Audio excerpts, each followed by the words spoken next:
Let's have a look at how handing out SARs would work when you grow your company. At the very beginning, the value of the company was effectively zero or close to that. You build intrinsic value in the company and have attracted investments. Currently, a share of your company is worth 40 euros.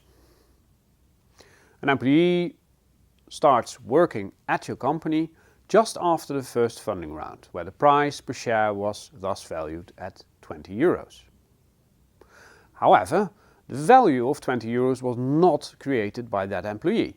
Hence, it's fair to deduct an amount equal to the last valuation price before the employee started working for you. This is called the hurdle rate. In this case, that amount is 20 euros.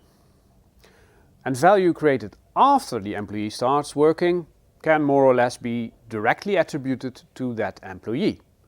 Therefore, it's fair that they share in the economic benefit of the created value.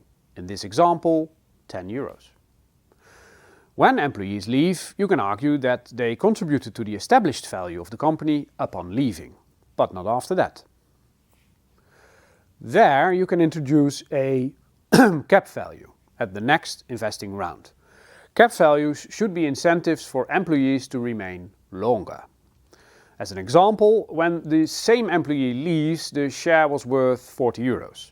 This is the cap of the SAR for that employee. Taking into account both the hurdle rate and the cap, the total value of the SAR upon departure is 20 euros.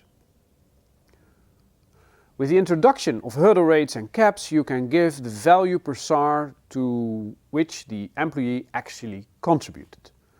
This is all a bit technical, so let's have another look at this through another example on how this works over time.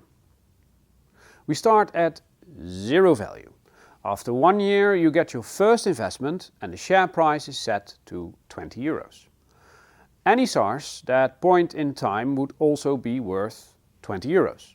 Now, orange employees start working for your company. You introduce a hurdle rate for those employees at the last share price, which is 20 euros. This means that SARs currently are worth 0 euros and only have future value. A new investor steps in and the share price is raised to 30 euros.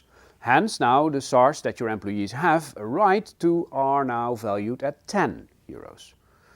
Then some employees turn blue and leave. You have clarified to them that their SAR value will still increase, but up to the next share value set by the next investment round. This happens a bit later at a price for 40 euros. Hence, for the blue former employees, now a cap is introduced set at 40 euros.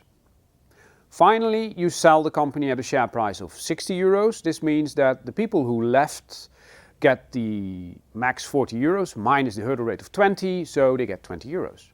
The employees that stayed can execute their SARs at the full share price minus the 20 euro hurdle rate, so they get 40 euros per SAR they own. Why would you do this?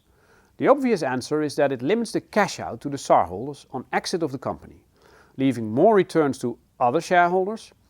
However, there is a certain subtlety to this.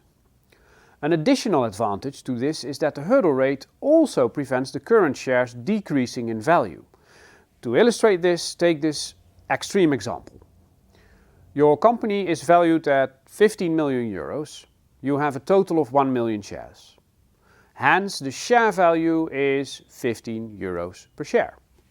Now you issue an equal amount of SARs, 1 million. Usually you would never create so many SARs, but this is purely for illustration purposes. This makes the total amount of economic shares 2 million. The company value, however, remains the same at 15 million. So the price per share will be halved to 7,50 euro. When you do this, so obviously this would not make your current shareholders very happy. However, if you set the hurdle rate to 15 euros for these new SARs, then this has no impact on the current share value and thus the share value remains at 15 euros.